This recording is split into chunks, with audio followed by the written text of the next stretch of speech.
총 최저시급의 몇 분의 90%. 예, 그렇습니다. 네.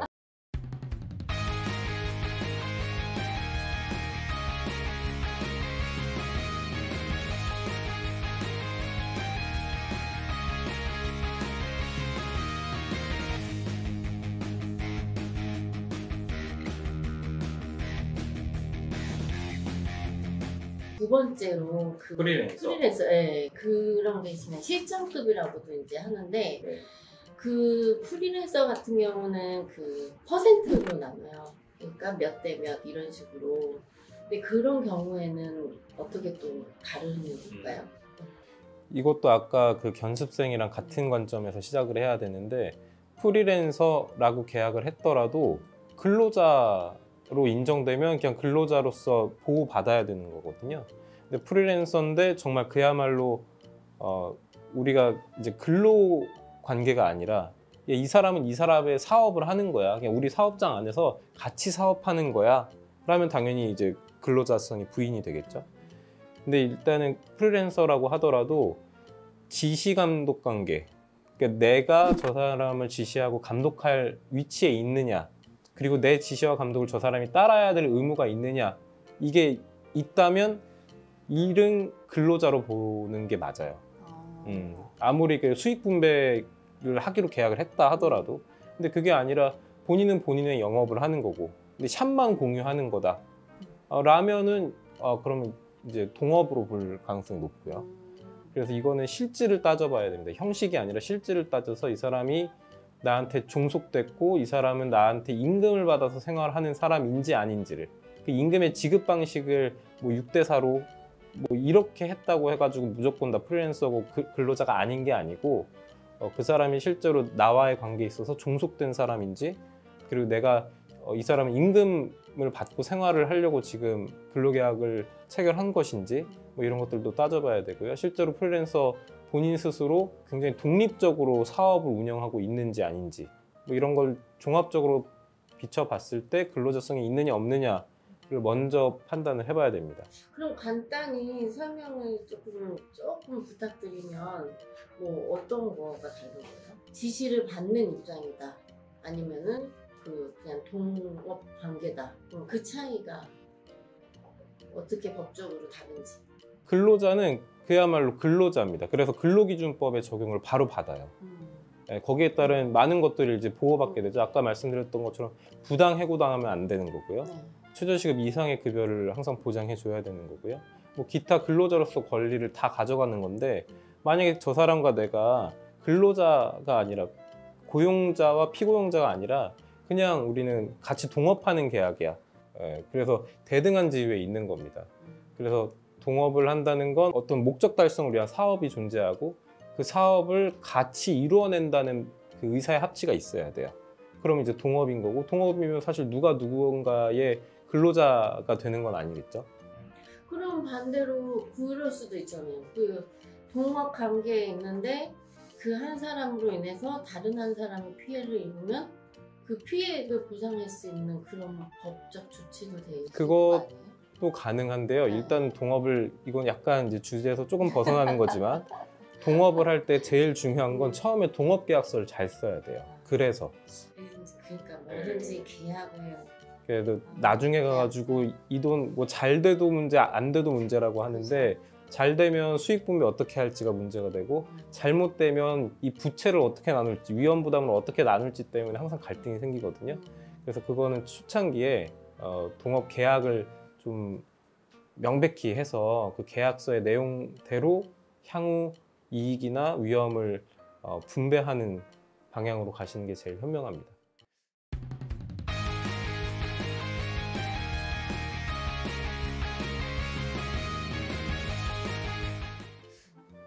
그래서 다시 돌아와가지고 멘탈 잡고. 예, 아까 말씀드린 것처럼 프리랜서가 만약 근로자로 인정이 된다, 충분히, 그러면은 퇴직금도 당연히 발생을 하는 거고요. 1년 이상 근무했다면 퇴직금도 당연히 발생하는 거고, 가령 어떤 분들께서는 매일매일 1일 단위로 근로계약을 체결하면 되지 않느냐 라는 아이디어를 내는 분도 있어요. 근데 그게 우리가 흔히 보는 것 중에 이제 건설업 노동하시는 분들 많이 그렇게 하잖아요. 만약에 우리 바닥에 일용직 근로자라고 표현을 보통 하는데 그게 법률상 보면 매일매일 근로계약이 체결되는 거예요. 그러면 매일매일 근로계약이 체결되니까 뭐 1년 계속 근무가 아니라 하루 근로계약이니 뭐 퇴직금도 없고 뭐 근로자도 아닌 거 아니야? 라고 생각하실 수 있거든요. 근데 그렇게 보지 않아요. 근로기준법이나 노동법은 형식보다 실질을 더 중요하게 본다고 말씀드렸잖아요. 그래서 하루하루 근로계약이 발생하는 일용직 근로자라 하더라도 이 사람이 아까 말씀드린 것처럼 계속 근로에 준하는, 한마디로 정기적으로 출퇴근하고 저 사람의 지휘 감독을 받고 있었던 사람이라면 그냥 근로자로 인정을 합니다. 계속 근무하는 근로자랑 동일한 조건을 부여해줘요. 그래서 퇴사하는 경우에 퇴직금도 발생합니다. 프리랜서 내지는 일용직 미용사라 하더라도 실질을 따져봐서 근로자성이 인정이 되면 퇴직금도 지급을 하셔야 된다. 이렇게 보면 돼요. 자, 그러면 이제 두 개를 알아봤는데 그 외에 이제 이거는 노동법하고 관련이 있는지 없는지는 모르겠으나 근데 좀 궁금한 게 있어가지고 그 외에 그 견습 선생님 같은 경우는 아무래도 이제 좀 간혹 이제 상처가 나거나 아니면 갑자기 이제 애기가 이제 잘못 이렇게 해서 애가 이제 낙상돼서 이제 골절되는 경우도 있고 하거든요. 그럴 때는 어떻게 분배가 되는지 아니면 일방적으로 그 다치게 한 원인 제공이라고 해야 되나? 그 당사자? 그 사람이 다 이제 해야 되는 건지 아니면 그 변호사님 말씀처럼 고용주? 원장님? 그분이 다 이제 해야 되는 건지 그런 게 또 노동법으로 정해져 있나요? 우선은 내가 고용한 사람이 어떤 고의나 과실로 다른 사람한테 피해를 입혔어요. 그러면 당연히 그 사람은 책임지는 게 맞겠죠. 그러니까 여기서는 견습생 선생님이 고의나 과실로 반려동물한테 상처를 냈거나 부상을 입혔어요.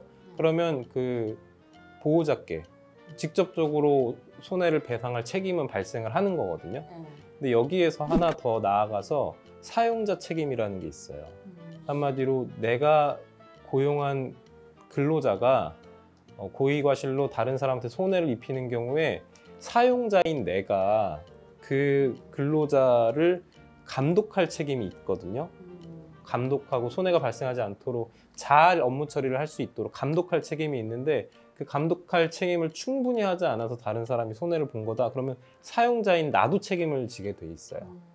1차적으로는 그 실수한 견습생의 잘못인 건 맞지만 내가 만약 저 사람을 관리하거나 감독하는 데 있어서 조금 미진했다면, 왜냐면 견습생인 걸 알잖아요. 우리가 견습생으로 고용했으니까. 그러면 업무가 미숙할 거라는 걸 전제하고 항상 그 옆에 내가 지키고 있던지 아니면 세세하게 업무 코치를 해준다든지 주의사항을 뭐 사전에 충분히 교육을 했다라든지 하는 어떠한 그 관리 책임을 충분히 했다라는 점이 증명되어야만 내가 면책될 수 있지, 그게 아니면은 사실 같이 책임을 져야 되는 게 맞고요.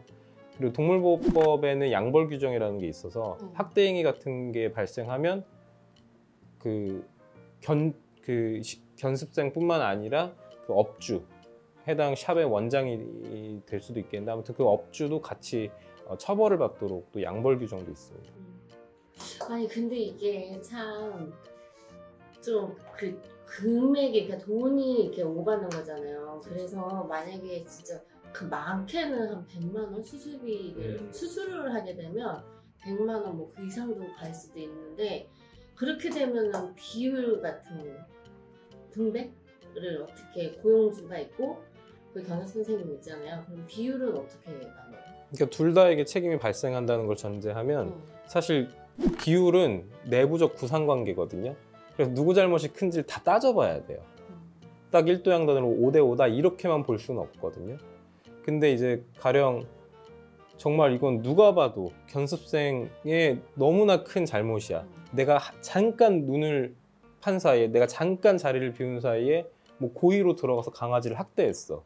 이거 사실 내가 다 관리하거나 감독할 수 없는 부분에 들어갈 수 있거든요. 이제 그러면은 책임의 분담 비율을 더 늘려야겠죠.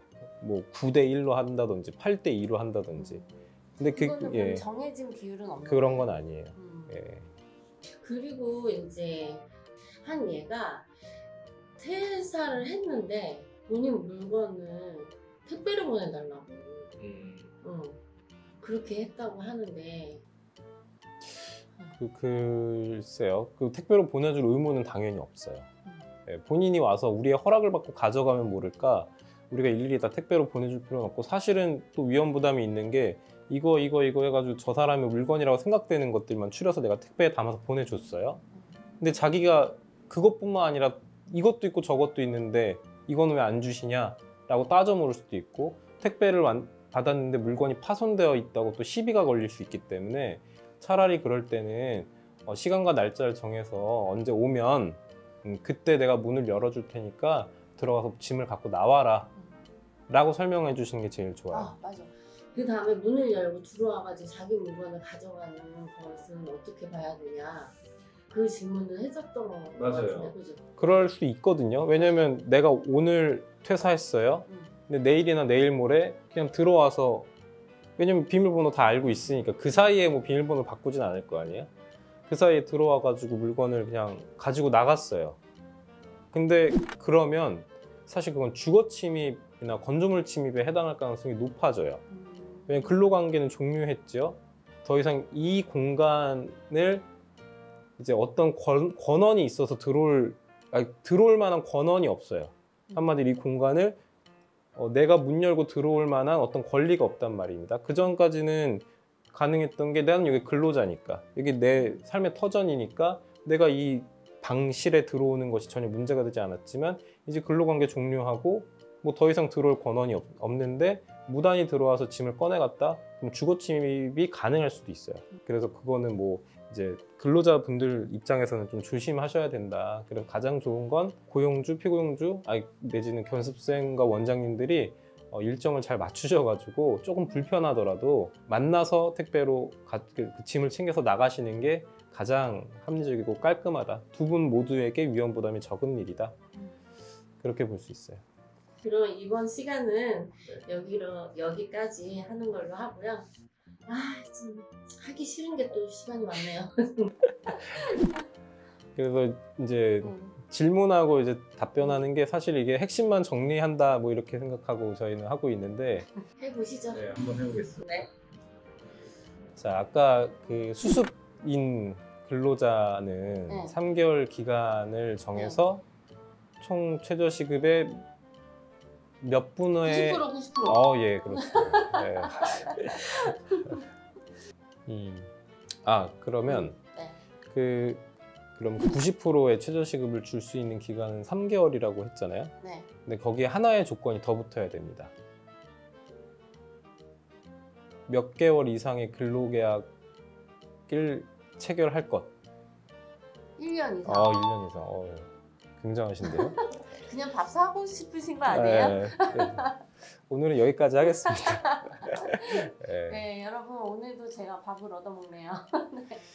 그러면 아까 우리 네. 나눴던 것처럼 다음 시간에는 명예훼손 관련한 내용들로 주로 다뤄보고요.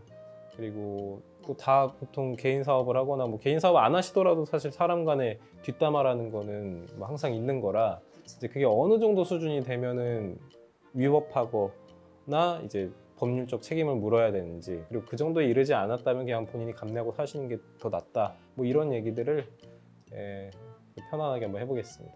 네. 그럼 여러분 다음 차시에 뵐게요. 네, 감사합니다.